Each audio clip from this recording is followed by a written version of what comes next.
Hello, everyone. Welcome to Target Free Thursday night at the Walker Art Center. It's nice to see all of you here, to see that you chose poetry over weather this evening. My name is Sarah Peters. I'm the Assistant Director of Public Programs here in the Education and Community Programs Department, and I do want to welcome you here to Thursday nights at the Walker. Tonight's free verse talk marks the end of a long series of lectures and conversations that have investigated the work of Kara Walker. It's been a very stimulating and energizing past couple of months. And if any of you are just catching up with us now for Kevin's reading this evening, all is not lost. The rest of the lectures in this series are archived on the Walker channel, which is the section of our website where you can watch webcasts from the past.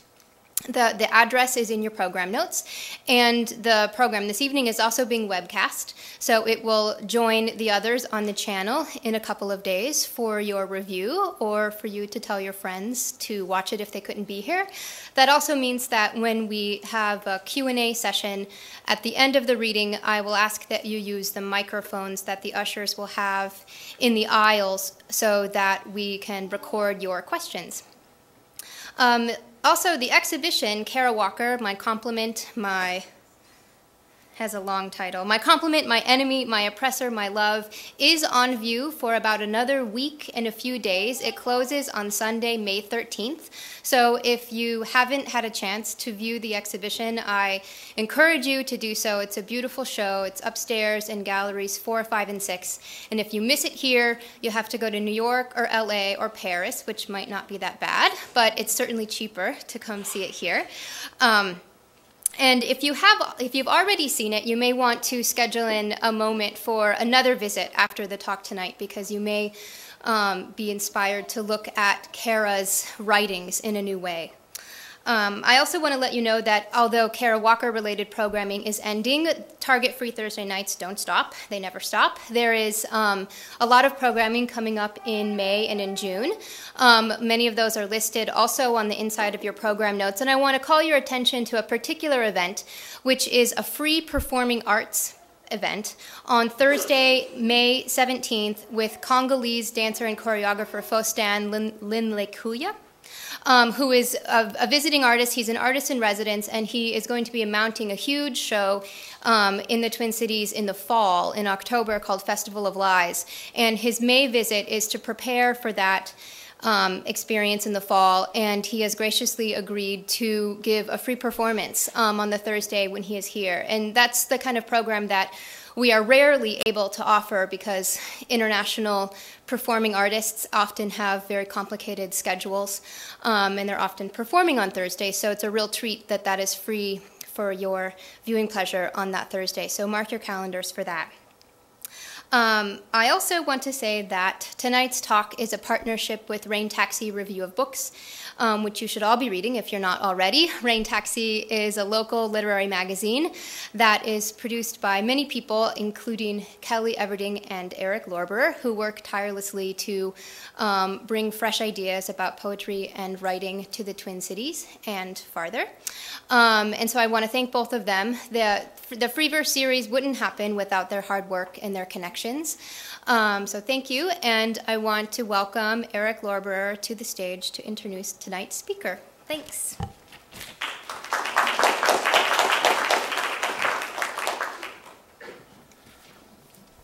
Thank you very much. I too want to welcome you here and thank you for coming out. It is a great pleasure for us to co-sponsor literary events with our colleagues here at the Walker. The epigraph for Kevin Young's new collection of poems, For the Confederate Dead, reads, "This is a beautiful country," but it is a line spoken by the abolitionist John Brown on his way to the gallows. This is not irony, but something deeper that runs through the work of this fine poet. In books such as Black Maria, which he calls a film noir in verse, Jelly Roll, which reinvents the blues and other musical forms for a new century, and To Repel Ghosts, his marvelous riff on the painter Basquiat, Young draws a thread through American history, pulling it tightly where we most need to be reminded of its complex and sometimes painful patterns. This process continues magnificently in For the Confederate Dead. Boldly rewriting a classic Robert Lowell title, Young bookends the volume with elegies for two iconic American poets, Gwendolyn Brooks and Phyllis Wheatley. In between, he waxes eloquent on everything from the figure of Jim Crow and the music of Lionel Hampton to the many wondrous places in this beautiful country, such as Nicodemus and East Jesus. While it would be a pleasure to hear from such a poet at any time, it is a special pleasure to have been able to invite Kevin during this marvelous exhibition of Kara Walker's provocative art, and an added bonus that he'll address this work tonight. Much like Kara Walker, Kevin Young seeks to explore the shadows in the American story, and especially the blind spots in our thinking about race. He's done this not only through his own poetry, but also in the terrific anthologies Blues Poems, Jazz Poems, and Giant Steps, as well as in the essay in the exhibition catalog, which I found deeply engaging. I think it speaks highly of him and of what poets can do that he continues to add to this important and vital conversation in such a variety of ways. Please join me in welcoming Kevin Young.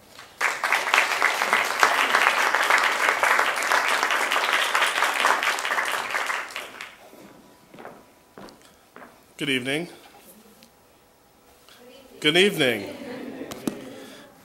Thanks so much for those nice introductions, and thanks so much for having me. I want to thank the Walker and Rain Taxis very much for having me here and allowing me to bring my family. It's my first PowerPoint presentation tonight, and my son's as well. So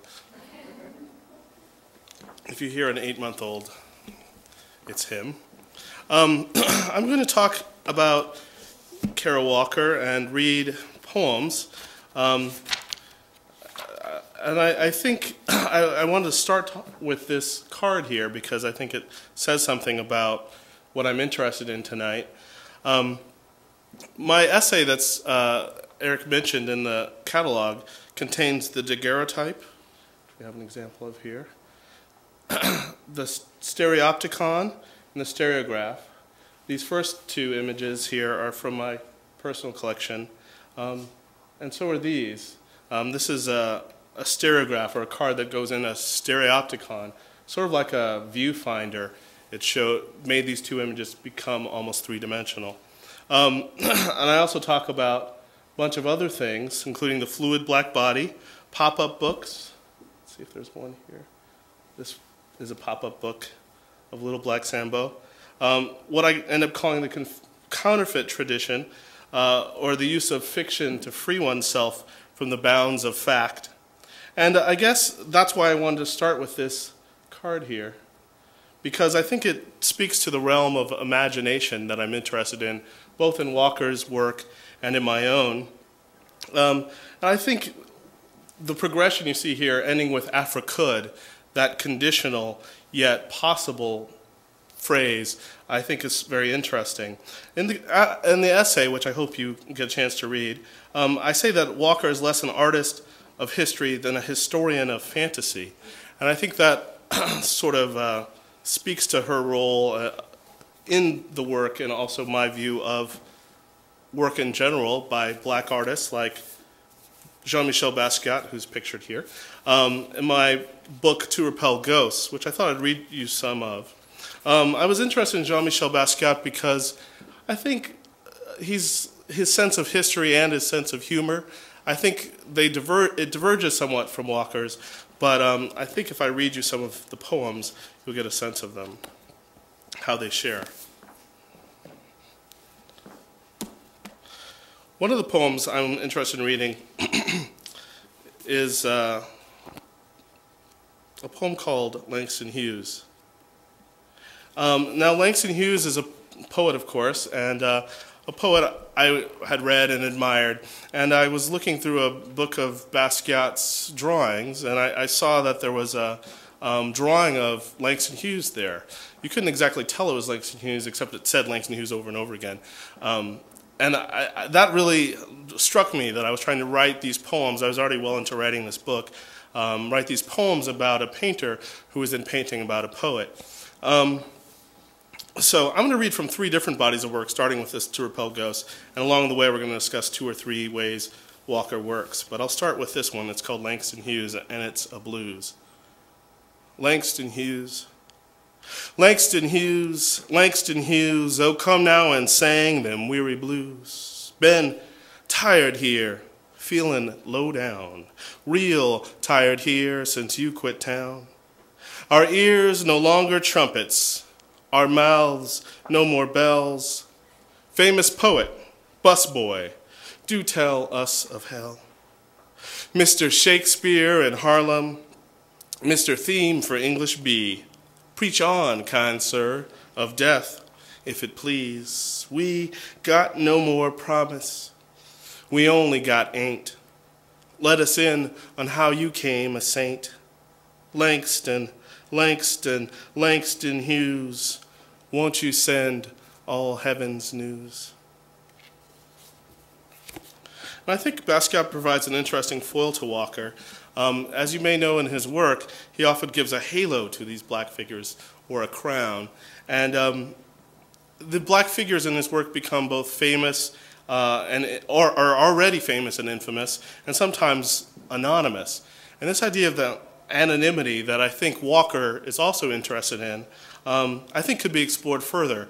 I'm not going to explore it too much further tonight, because in Ghosts I was really interested in the way Basquiat also named things. And there's a long African-American tradition of naming, whether it's renaming, changing your name from Malcolm Little to Detroit Red to Malcolm X to Shabazz, or just this sort of longer tradition of being named, of course, and unnamed by coming to this country.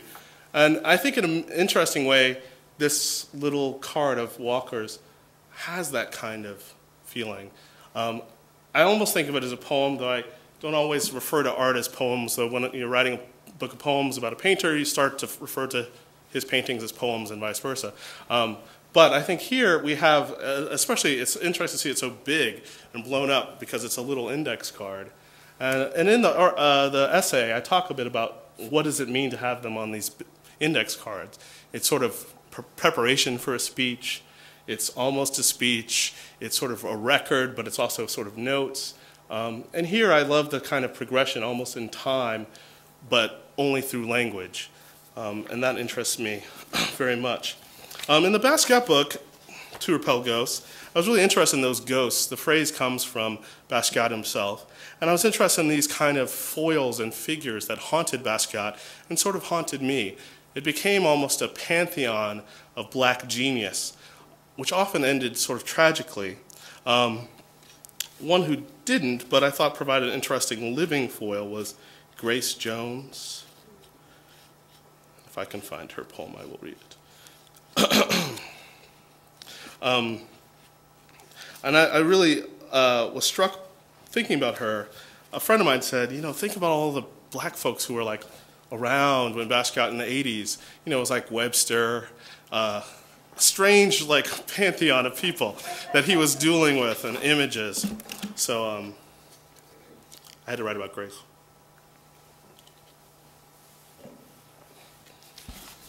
So this poem's called Rinso. Does anyone know what Rinso is? It's kind of soap. And Basquiat has a painting called Rinso. It doesn't have Grace Jones in it, but for some reason it connected to me. Rinso. Grace, that's Miss Jones to you, done up like the devil. Old collie, collared, leopard-skinned, crouched in a cage her white photographer and husband placed her in. Big game. The most amazing development in soap history. Butcher, maker, Josephine Baker walked her leopards leashed down the Champs-Élysées, head high, kingfish, sapphire. I'm not perfect, but I'm perfect for you. Keeping up, Jones goes wild like a card. Spade, them shovels, joker, queen, deuce, deuce. Face painted blue by Warhol, her body done in white by Herring. Same as Bill T. Jones, no relation, his cock striped white, skunked, vain. What a doll, She wants to wear herrings, radiant babies, pale crosses, tribal headdress and all to the ball. Little else. Cinderella has nothing on grace. No, suh, princess and stepsister rolled into one. Il fool. Slogan. If the soft shoe fits, diva, devil may care, she's riding high as fashion. Love is the drug, and she's here to score. Slave to the rhythm, rinse, repeat, whitewashing action.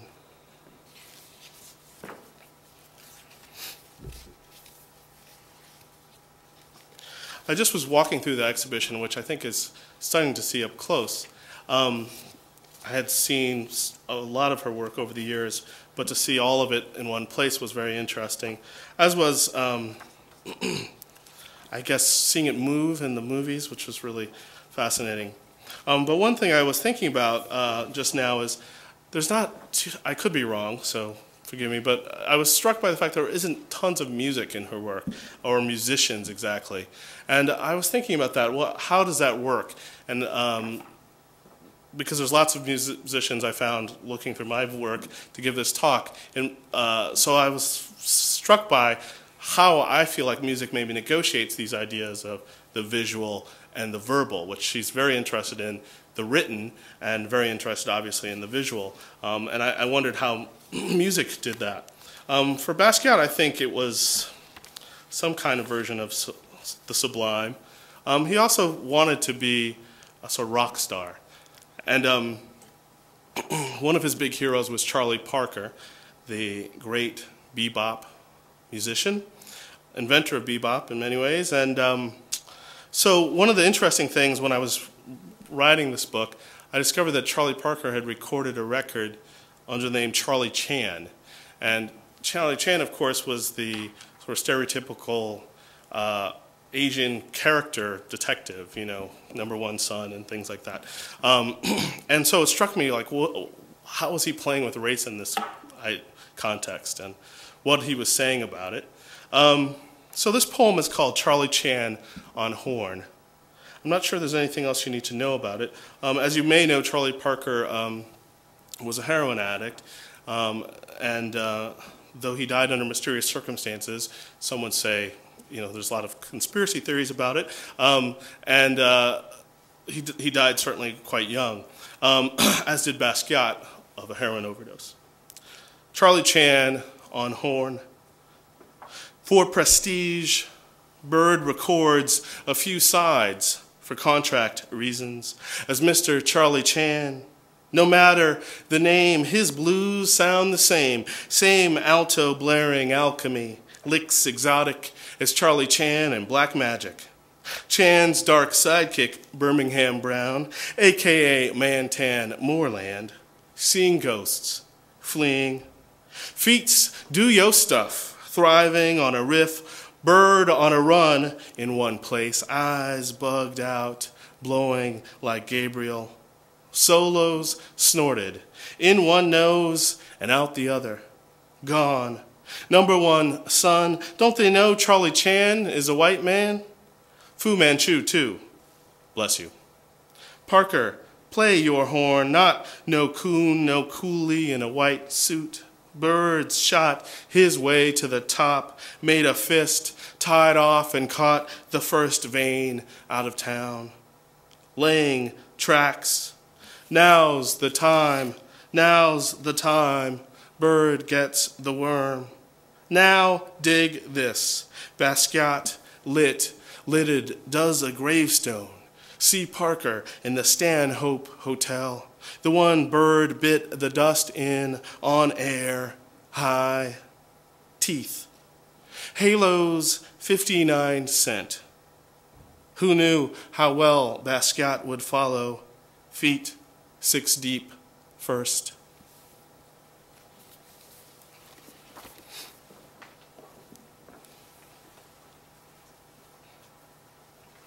So I was thinking about Charlie Parker again.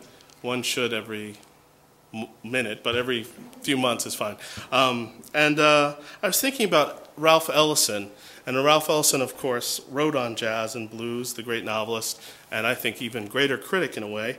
And there's a new biography out of Ellison that I think will revolutionize how we think of him, both in good and bad ways, by Arnold Rampersad, also Langston Hughes' biographer. One of the things I was thinking about, though, is Ralph Ellison's critique of Charlie Parker, which he wrote shortly after Parker died.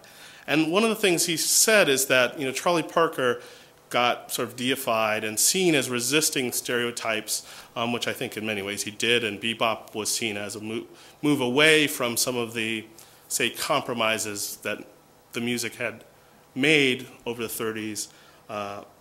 But to Ellison, he sort of, in his, I don't want to say weakness, but let's say weaknesses, kind of did the opposite. And I don't have the quote here, but one of the things he talks about is the way Louis Armstrong, who was seen as stereotypical and often was treated that way, was actually less so in that he was performing, for one thing. Performing and entertaining was part of his performance. But also he describes this idea of the important tradition, a black tradition, of a resistance to pain. And how does that for him, Parker doesn't represent that, and that there's something missing in critiques or praises of him. So I think that's something to think about, because I think this idea of the resistance of pain, there's so much violence and pain in Walker's work, but perhaps there's something about that resistance as well.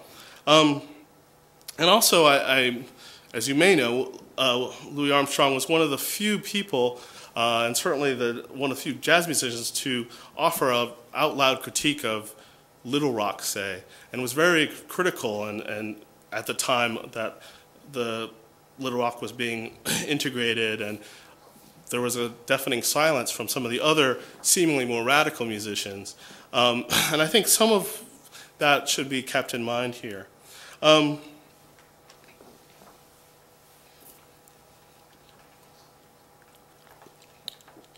want to think about this idea of heritage and the heritage of pain and survival, and think about some of the things that I talk about in my talk, which is about daguerreotypes versus stereotypes. And I'll just quickly dash and talk about those.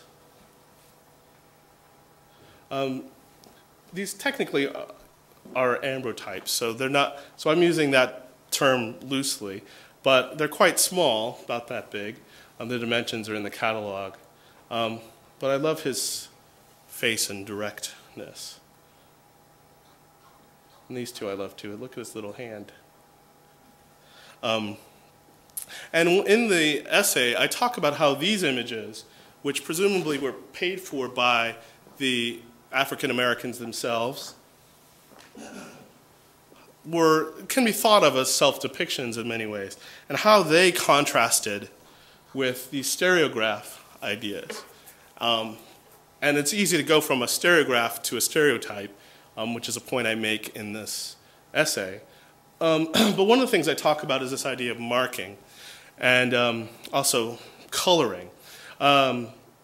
All of these that you've seen, especially the first one, this first image, it has a little color in it. Someone's tinted it a little bit. And I was trying to describe how it's, of course, impossible to see here in the black and white form. But I think it's important to think about what does it mean to tint. And for me, it was a way of getting at reality in some way, some kind of realism or heightened realism.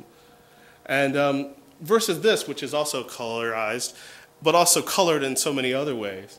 And it's also marked or remarked. We see the title, A New Coon in Town. And there's, in a way, nothing sort of haunting without that title. I mean, we can point to areas of that, but if we put that the title aside for a minute and look at the image, there's something sweet and seemingly charming about it. But with the title and the racist slur, it becomes, I think, all the more troubling. And I was interested in the way that these stereograph cards, which become, you need this machine to see them, which I thought was interesting, become three-dimensional and become sort of, quote, realistic.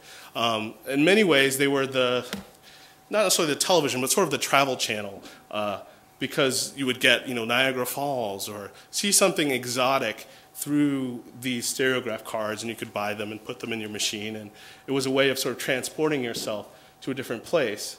And the question I would ask is, where is this transporting us to? This one, too, I think is a bit more complex. This one's very colorized in the original.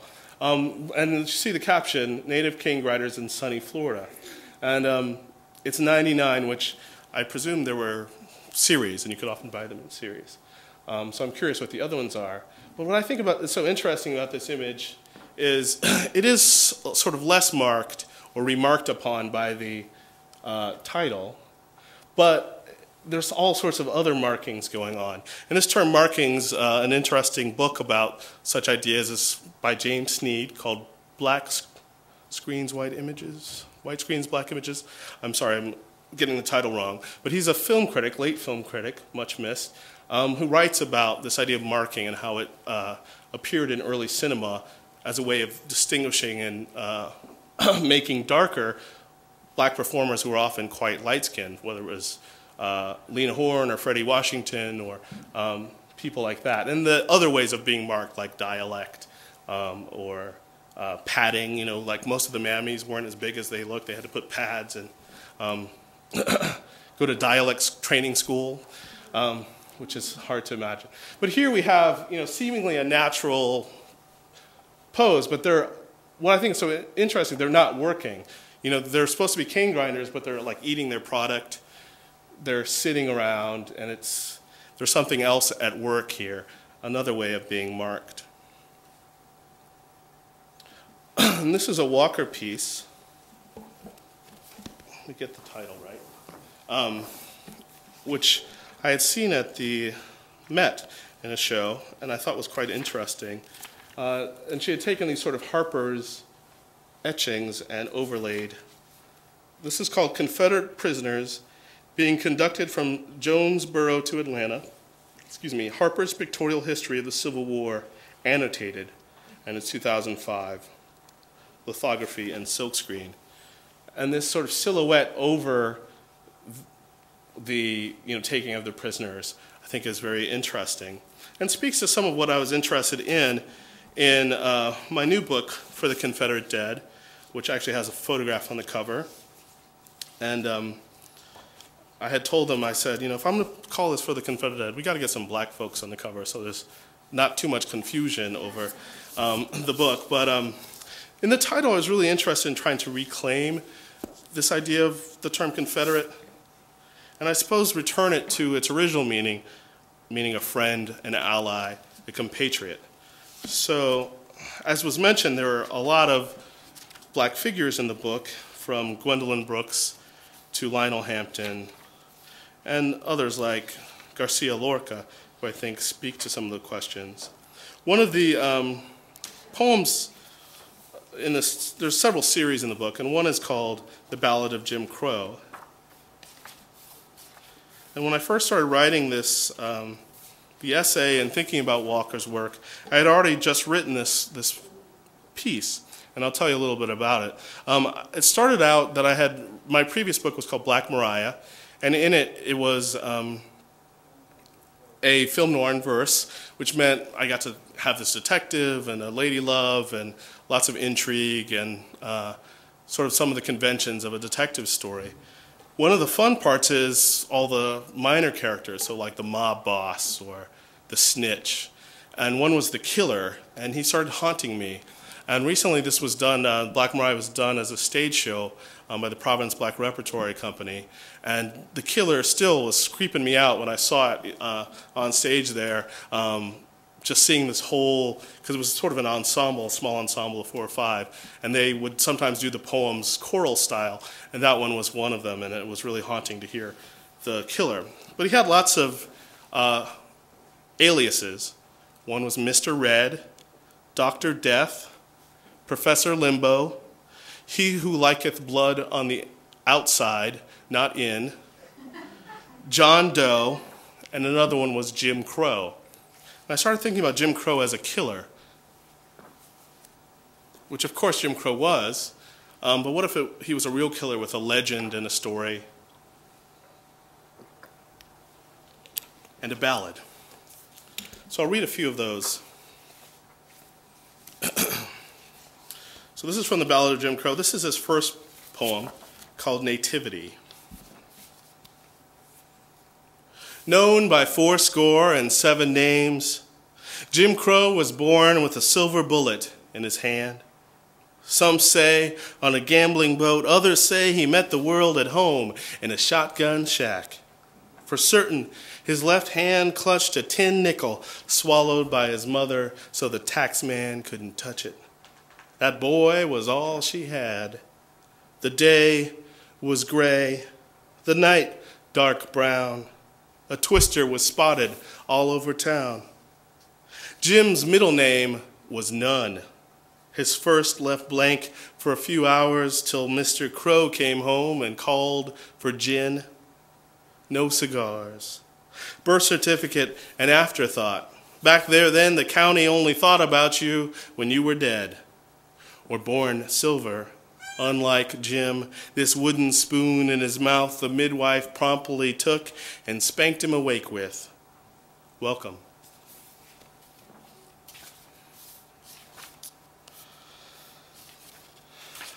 So Jim Crow has other family who get mentioned in this poem, which is called Baptism.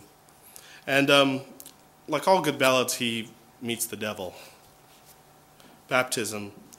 Jim's duel with the devil was quick as hell. The devil won, of course, always does, but afterward taught Jim a trick or two. How to keep things close to the vest, to dress and impress, how to play dumb or numb, to play cards and keeps. The devil lived on such and such street, kept an office at the crossroads by a gnarled tree. Souls for sale, his sign read in red. His smile was beautiful, mostly a partial from a dentist just outside Houston, near Hell's third circle. Poor Jim loved little, his cousin Rust, sister Sleep, who he watched over and even prayed for. Jim felt like an orphan and meant to make the world feel it too, to know his name. There, said the devil, who hides a soft side, despite what they say. Have a drink on me, pull up a chair, and bend my pointy ear. Then poured a tall glass of lye for bruised Jim to eye. This poem's called Tabernacle. Since they shared the same monogram, Jim Crow and Jesus often found themselves getting the other's dress shirts back from the wash. This was after Jim had made it big and could afford such small luxuries. He and Jesus mostly met Sundays in church, where Jesus came for the singing, but stayed for the sermon and to see whether the preacher ever got it right. Jim, you guessed it, came for the collection plate and after stayed for the hot plates of the ladies' auxiliary. No apostrophe. To one, folks prayed. The other, they obeyed.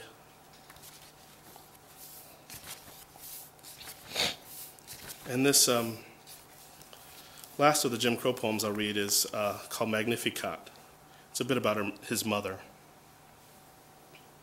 Now that he was rich, Jim Crow didn't act like it. Done with shark-skin suits and linen, he learned to patch his clothes and count every coin like a sin. His woolens worn away like a record played too much, houndstooth warped like Bessie's broad voice. Each month he sent his mother a bundle, though the two rarely spoke. Enclosed as a little something for food, he wrote.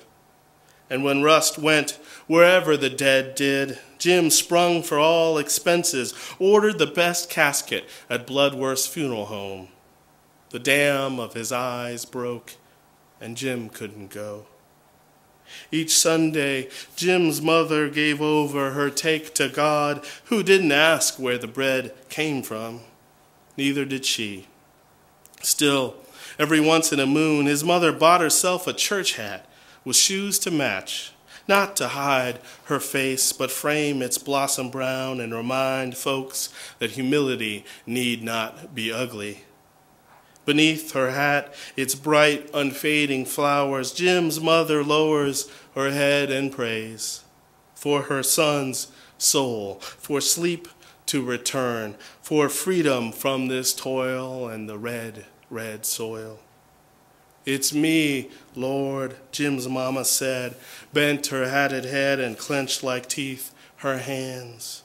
It's me, Lord, she reminded herself, whose mother named her America, and whose father was born a slave but died free, which is better than the other way round, if you ask me.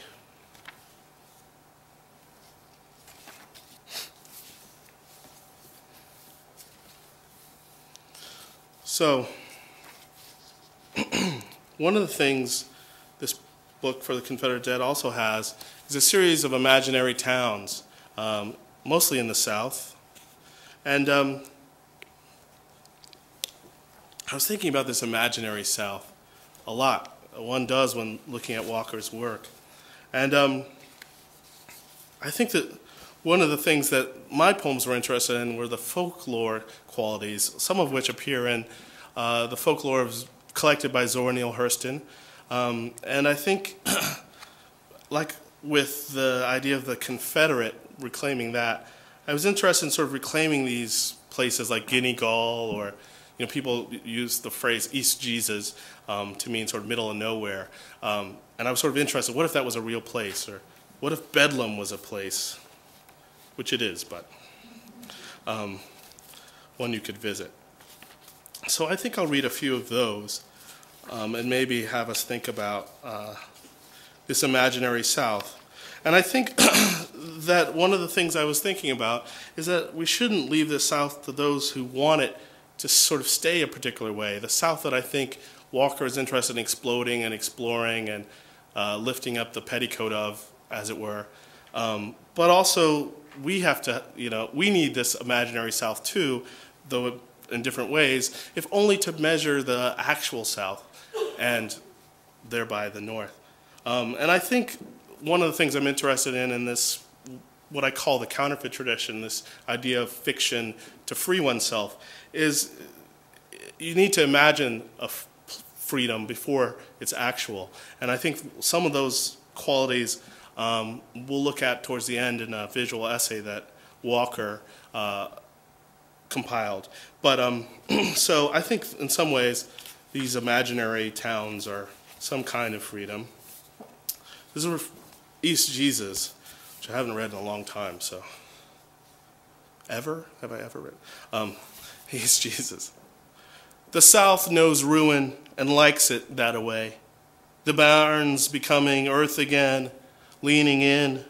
Saw a chain on a sign somewhere between boonies and sticks. Population 10, now 9, now 11, the Bloodworth twins. Here in East Jesus, the water tower is about half empty. The only bar next county over, L.A. Tavern and Tackle Shop, stays full. The future, plant for it now, some signs might say, but we like our trees fallen or cut or bent precarious above our houses, about to become fire. Termites and tow trucks and the sheriff department in which we each are deputies, except those who ain't, who never will be. The no good know it and love that too. Our newspaper's police blotter bulges with last night's stars, arrests, their drunken fingers smudged into night. Sleep it off, and tomorrow's another yesterday. Avoid sin's tragedy, learn Satan's strategy, our roadside church announces whiles we sit and pray and can't hardly wait to make love or have that drink, hungering through the sermon and shouts.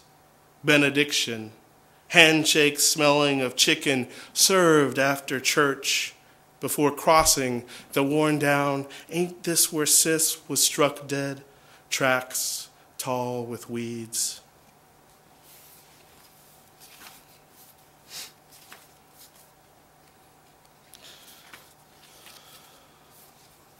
This is called Old Exit 9. And particularly a few years ago, I was doing a lot of driving across the country. And I wasn't a trucker, but felt like it. And I would pass these exits, and there's great signs. As you can tell, I love signs because I think they tell us so much about ourselves and sort of where we want to be and who's saying them. I just think they get at some interesting questions. But I also saw the sign that just said Old Exit 9, and it said it was something else. And so I started thinking about all the things Old Exit 9 could be or wants to be. So that's what this poem is. It's called Old Exit 9.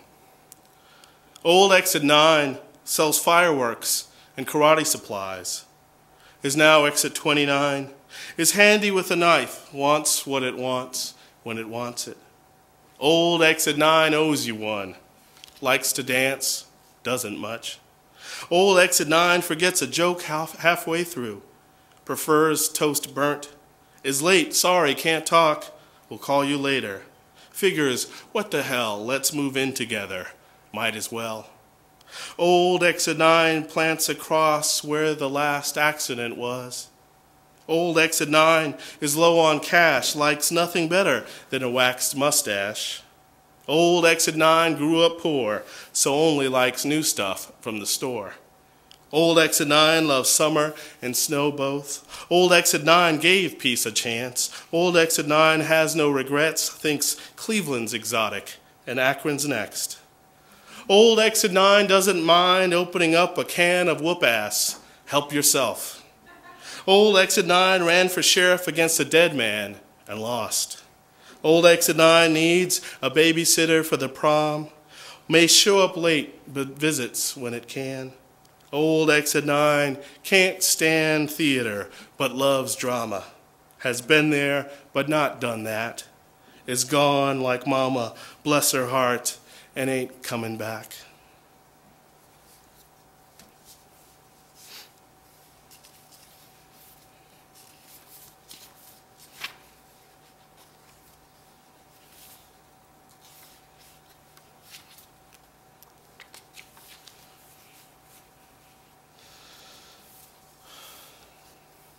I guess I'll read the title poem, For the Confederate Dead.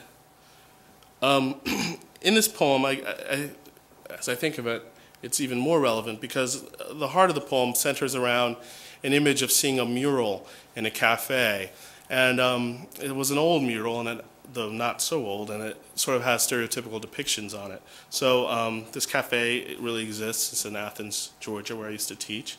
And I think that's all you need to know. It has an epigraph from Walt Whitman. I go with the team also. It's from a part in Leaves of Grass where he imagines going with the slave and going with this person. And he says, I go with the team also, the horses. For the Confederate Dead. These are the last days, my television says. Tornadoes, more rain, overcast, a chance of sun, but I do not trust weathermen, never have. In my fridge, only the milk makes sense, expires. No one, much less my parents, can tell me why my middle name is Lowell, and from my table, across from the Confederate monument to the dead, that pale finger bone, a plaque declares war. Not civil or between the states, but for Southern independence. In this cafe, below sea and eye level, a mural runs the wall, flaking, a plantation scene most do not see. It's too much around the knees, height of a child. In its fields, Negroes band to pick the endless white. In livery, a few drive carriages like slaves, whipping the horses, faces blank and peeling. The old hotel lobby this once was no longer welcomes guests. Maroon ledger, bellboys gone, but for this. Like an inheritance, the owner found it stripping 100 years at least of paint and plaster. More leaves each day. In my movie, there are no horses, no heroes, only draftees fleeing into the pines, some few who survive, gravely wounded, lying burrowed beneath the dead, silent until the enemy bayonets what is believed to be the last of the breathing. It is getting later. We prepare for wars no longer there. The weather, inevitable, unusual, more this time of year than anyone ever seed. The earth shudders, the air. If I did not know better, I would think we were living all along a fault. How late it has gotten. Forget the weatherman whose maps move, blink, but stay crossed with lines none has seen. Race instead against the almost rain, digging beside the monument, that giant anchor, till we strike water, sweat fighting the sleepwalking air.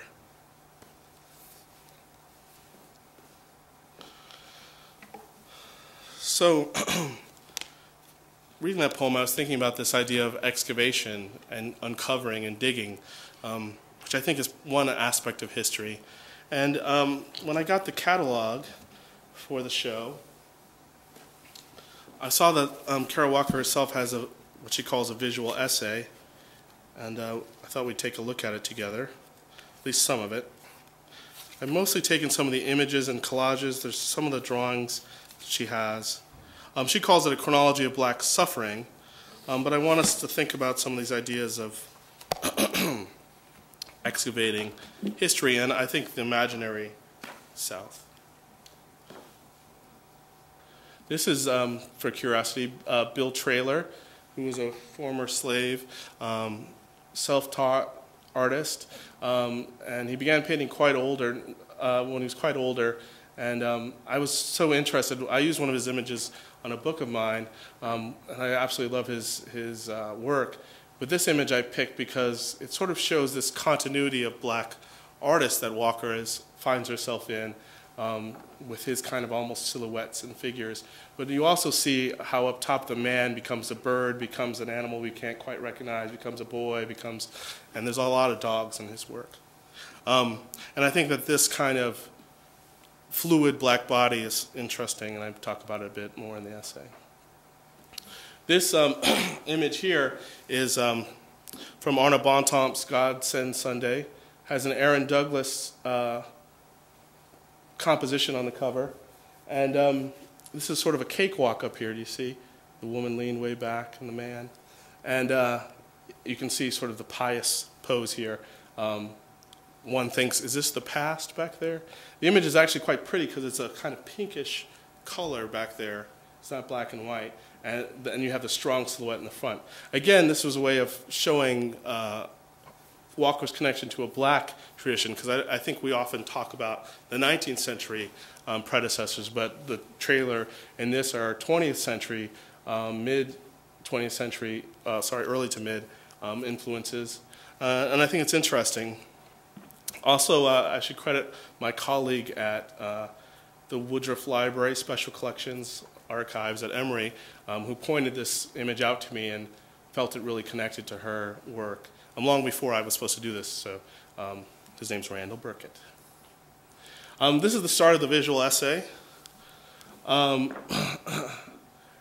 you sort of see this poem here. The loveliest limbs are form composed, sort of Venus, and then you have a kind of black-faced woman over here, and then this woman's feet being kissed, then a black image of Venus. And I'm not going to comment too much on these. We can talk about them perhaps in the Q&A, but I thought they were sort of interesting. You might not be able to see that, but does anyone recognize who that is? Yeah, that's John Muhammad, the DC sniper, which she called, yeah.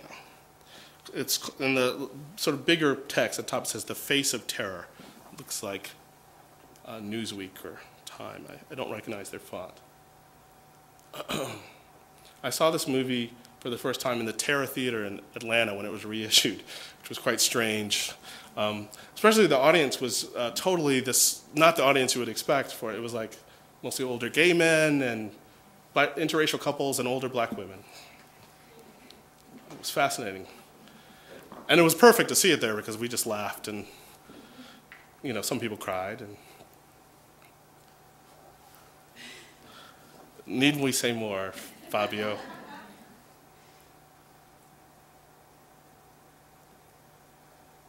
This one's really interesting, I think, because the things that aren't that haunting become more haunting next to Brer Rabbit molasses. Like dark, sweet cherries somehow.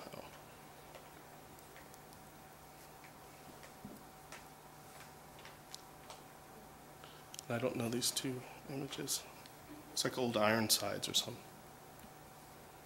This one's interesting. It says, the colonial me built this nation with his sweat, read scripture by candlelight, sang praises to his true master. He beat foot trails under the moon to visit his wife and child, carrying with him a hand-carved toy, a coin or two, and the hope, and then in white there it says, of what I would become. And then the man is saying, and now I am bored. She's added in. Josephine Baker, who in various permutations is part of the show. This is one of the drawings that is throughout. There's probably half dozen, 8. I don't know what that's from, but it's interesting. I love these pulps from the 60s. Harder than Mandingo, louder than drum.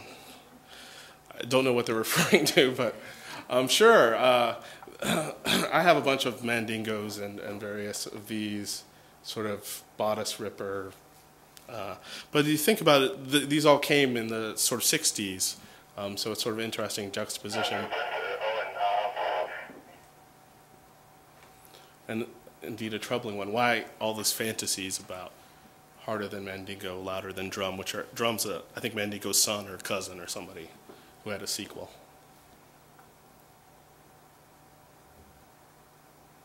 Those are facing each other, and I thought they were quite haunting. This image of slaves being thrown overboard here.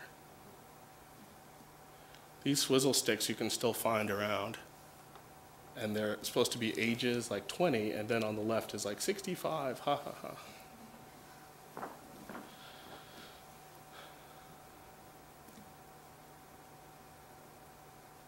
This one interests me. Does anyone know who the person to the left of James Bond is? Is that Naomi Campbell too? 5 points to the identifier. I like how he's aimed at new Oprah and there's old Oprah or something. And this, you were saying, is actually collaged on top of this next image here, sort of in the middle. And this, seeing it again, made me remember it, which is what art can do, which is, I forgot about this weird ad. I think it aired in a Super Bowl or something like that, where they had bought the I Have a Dream speech and digitized out all the people. Do you recall this? And so it was a strange thing where he was talking at the, in the ad, and circle around, there's no one there. And I don't know why they thought this was a good idea or inspiring, but that kind of erasure is troubling. Of course, King was not alone on that day, nor was he, the only person who spoke, and not even the organizer. So it becomes a kind of even weirder thing.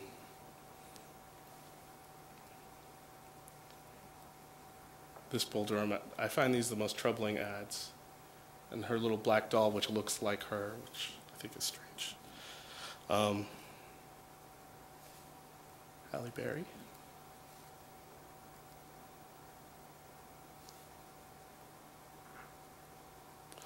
So, and this is from a series called American Primitive, which I don't think is called that anymore, but it's upstairs, these little color images, which I find quite powerful because of these questions of color and coloring and also scale. They're sort of the same size. Not quite as a carte visite, but they're a little bit bigger, and 8.5 by 11. Excuse me. And they have a kind of, something happens to me with that addition of color to them. And I thought I would end with just a reading about some of the actual South. We've been talking about the imaginary South and I think seeing some. But both my parents are from Louisiana, and so the South is someplace I grew up visiting and was actually real to me. So I thought I'd read just a few poems from a new work that addresses some of these questions. I found myself returning to this topic. I had written about the South in my first book, Most Way Home. So this poem, there's a bunch of blues in it, and I think, again, this idea of music is important. So this poem, I'll just read it, 2 or 3. It's called Flash Flood Blues. I'm the African-American sheep of the family. I got my master's degree in slavery. Immigrant to the American dream, evacuee, I seen the water ladder its way above me, swam to the savings and loan, no one home. I've steered hardship so long, even my wages of sin been garnished. Wolf tickets half off, collect call and response. Whenever we pass on the street, death pretends not to know me, though the grapevines say he's my daddy.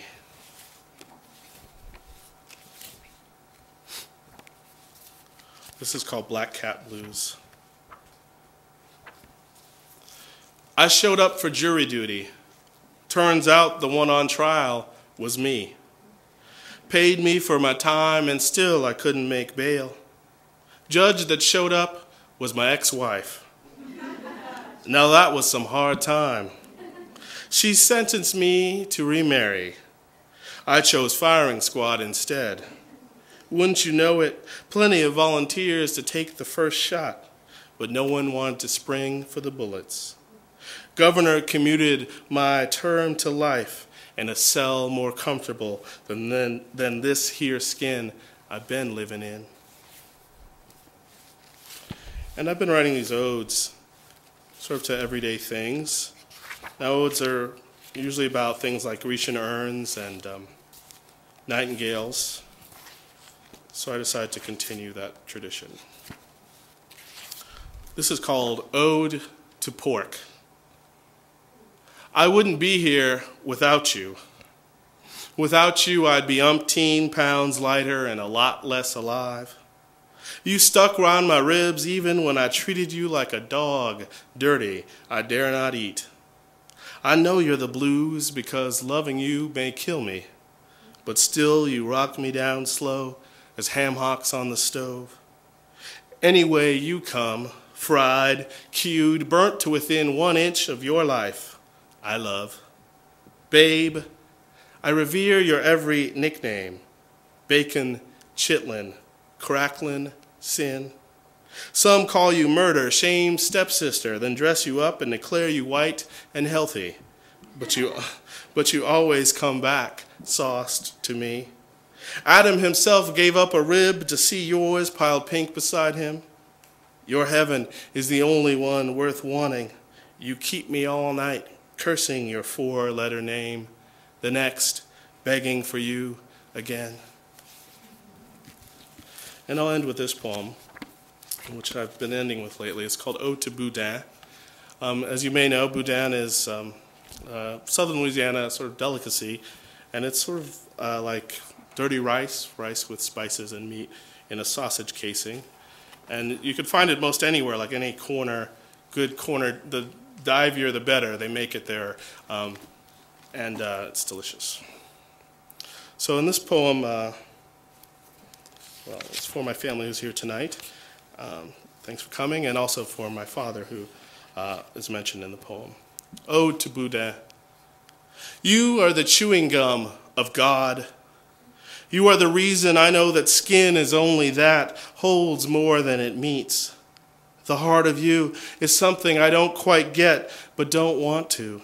Even a fool like me can see your broken beauty, the way out in this world where most things disappear, driven into ground. You are ground already, and like rice, you rise.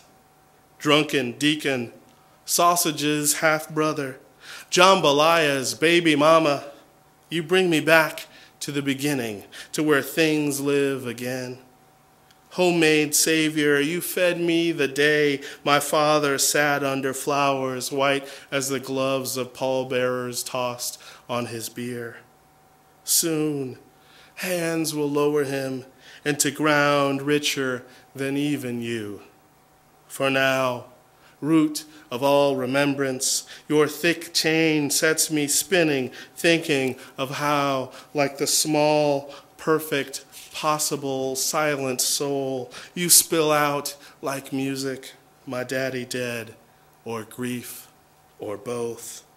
Afterward, his sisters, my aunts, dancing in the yard to a car radio, tuned to Zydeco, beneath the pecan trees. Thank you very much.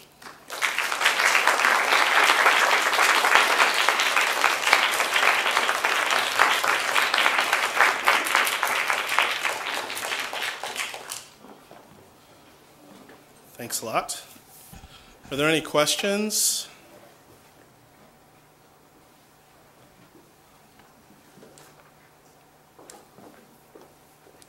No?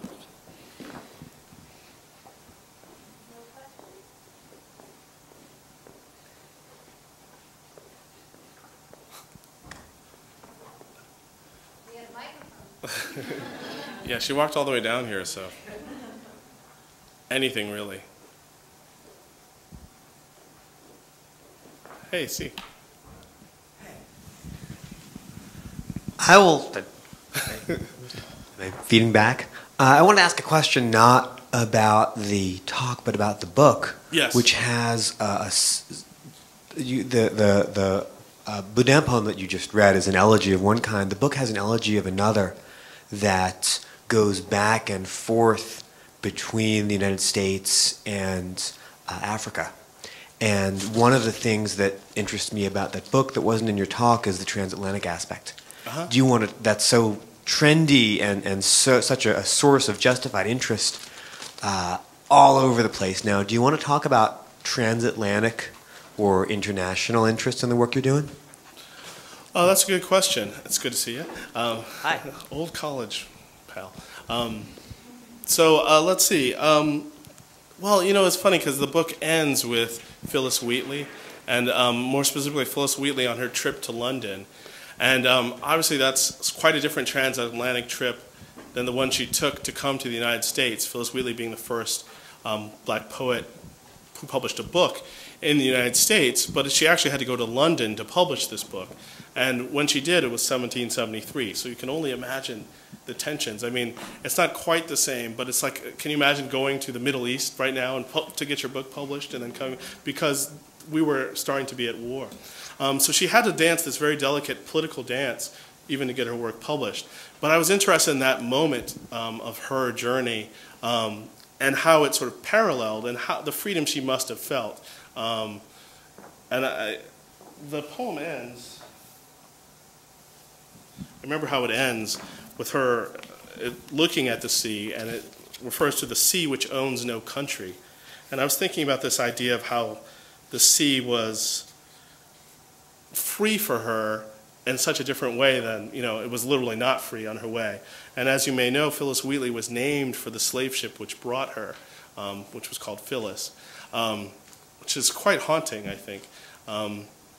So I was interested in that bookending the book and how that paralleled this idea of going to Africa. And the first time I went was for a friend of mine from Harvard, a friend of ours. He introduced me to my wife, and named Philippe Wamba, and he was a great writer. I didn't read. I usually read from it, but I felt like I wanted to address some other things tonight.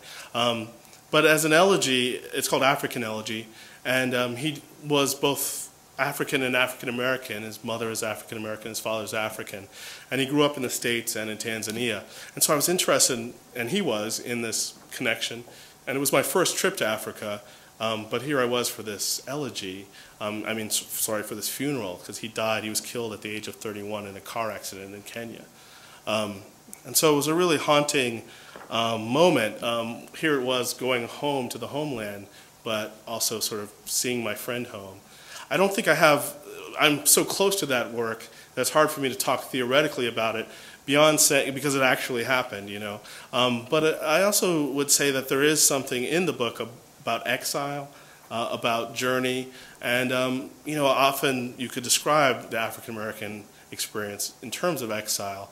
Certainly the spirituals that African Americans created does, and this kind of being in a strange land.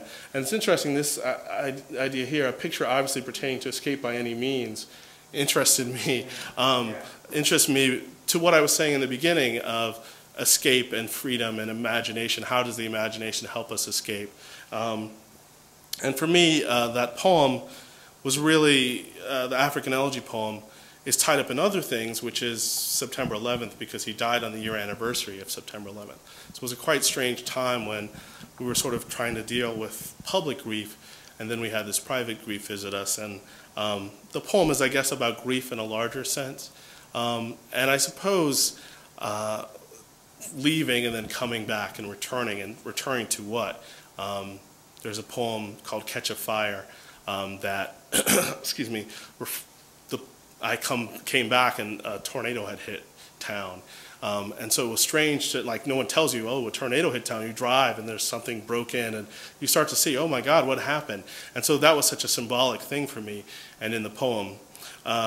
One other thing is that the poem, as you may tell from Catch a Fire, has titles and subtitles from reggae songs. And I think reggae as a music, particularly Bob Marley, embodies this kind of interesting transatlantic view or diasporic view of culture and Babylon and exile, but also a sort of spiritual remedy, one love, and that is also, I think, physical. And I think that's something that Philippe liked and I like, and this mix of the body and the beyond. Any other questions?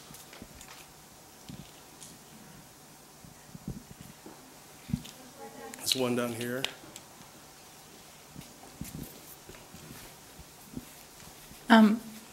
Just when you were talking about Phyllis Wheatley, it makes me think of that picture etching or whatever, that Yes. famous Phyllis Wheatley sort of icon, and how that's kind of the opposite of what Carol Walker is doing, in the same way that the daguerreotypes that you showed are sort of the opposite. It's sort of the pride versus the fantasy or the ugliness.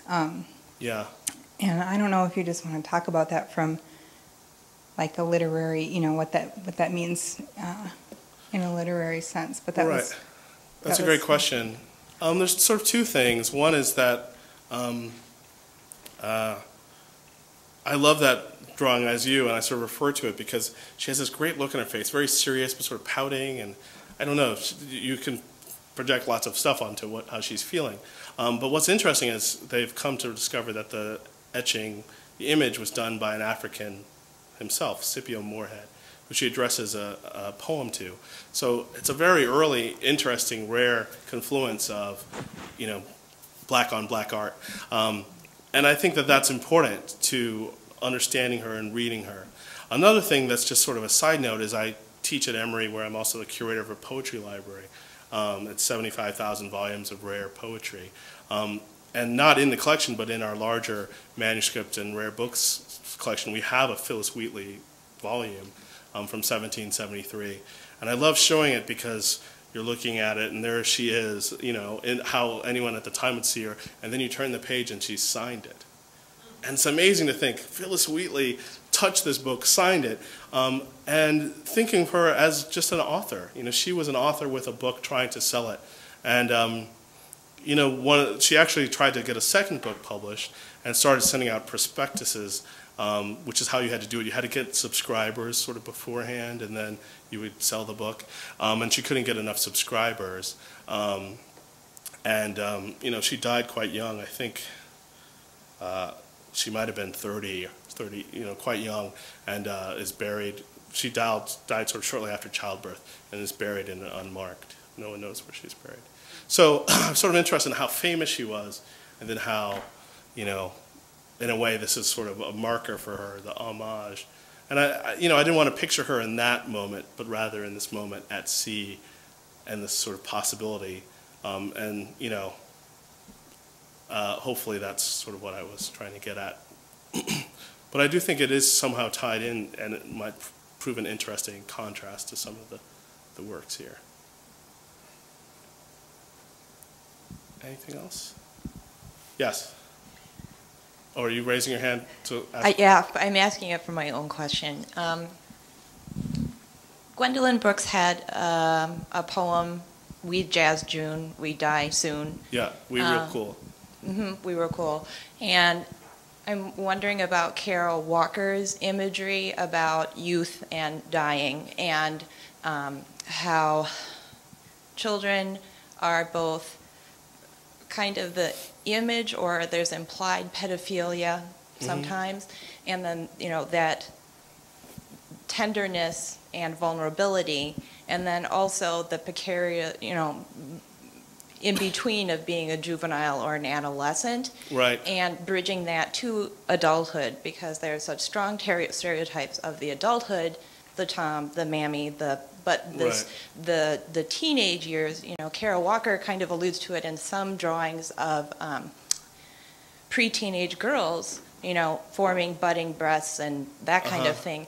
But there are fewer African American male images in her work, and I was wondering if you have any poems that deal with that adolescent period, or if you see anything or can talk about Carol Walker's imagery in that way, maybe not necessarily expiring, or the kind of snuffing out of death or precariousness that Gwendolyn Brooks has? That's a great question. I think it's a big question.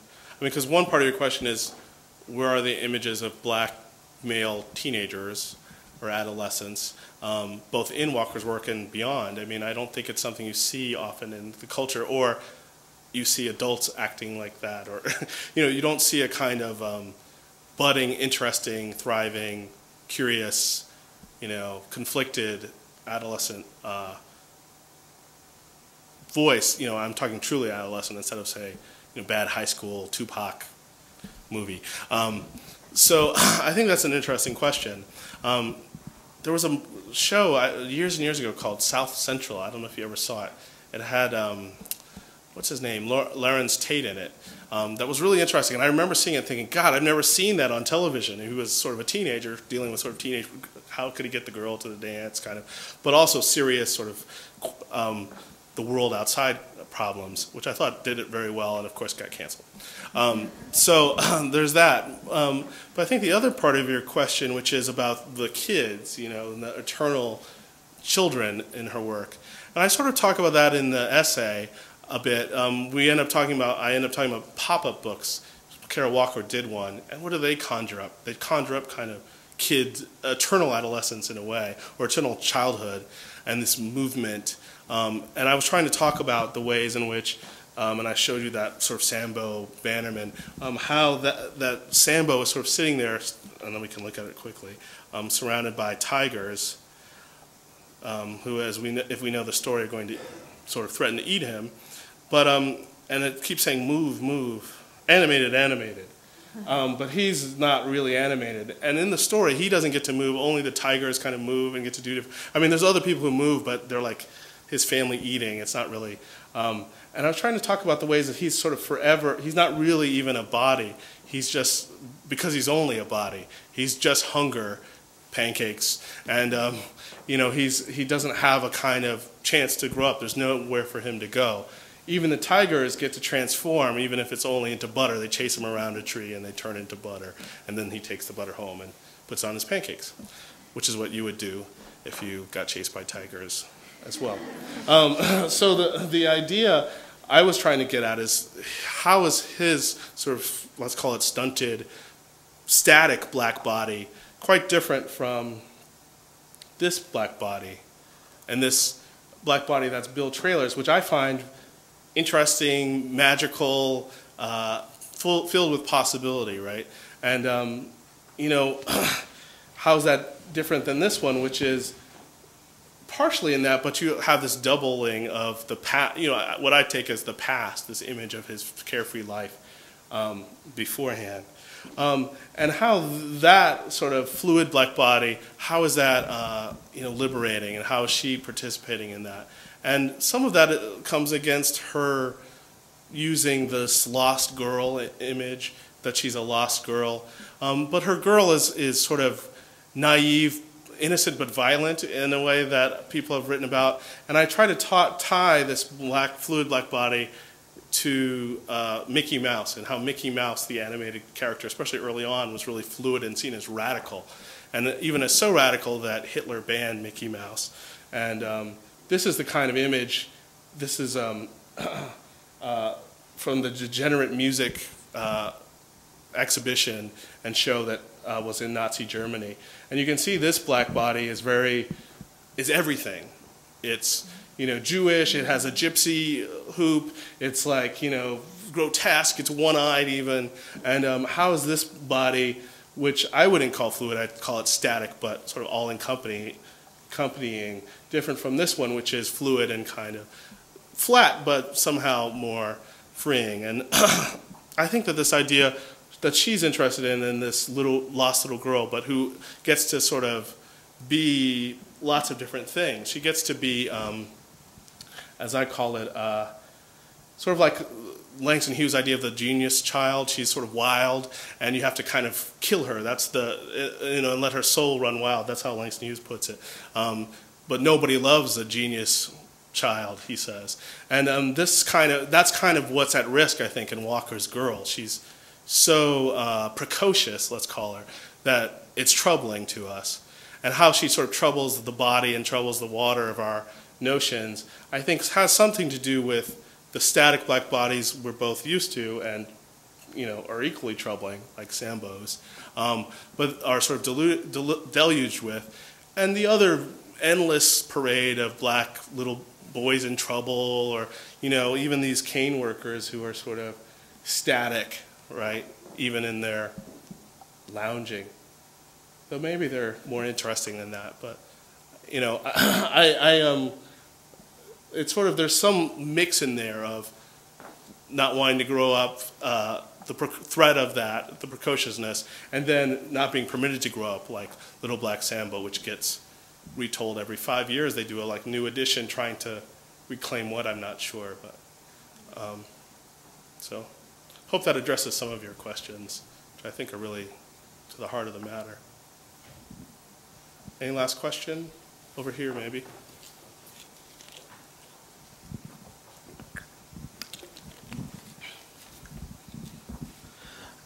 Just wanted to get back to you alluded to Ralph Ellison, and I thought it was really interesting the use of alluding to Ralph Ellison as well as to Basquiat, and of course you mentioned the new biography, which, as you say, I think will be really kind of interesting. But I was thought immediately of James Allen McPherson's essay Gravitas, okay, on Ellison, and his sense that, or the Ellison's sort of deep conviction that in many ways African Americans were co-creators of what it was to be, or what it is to be American. Sure, yeah. That somehow the politics of being black is transcended by the fact that we are, we work toward this, and that it's really more about the human condition.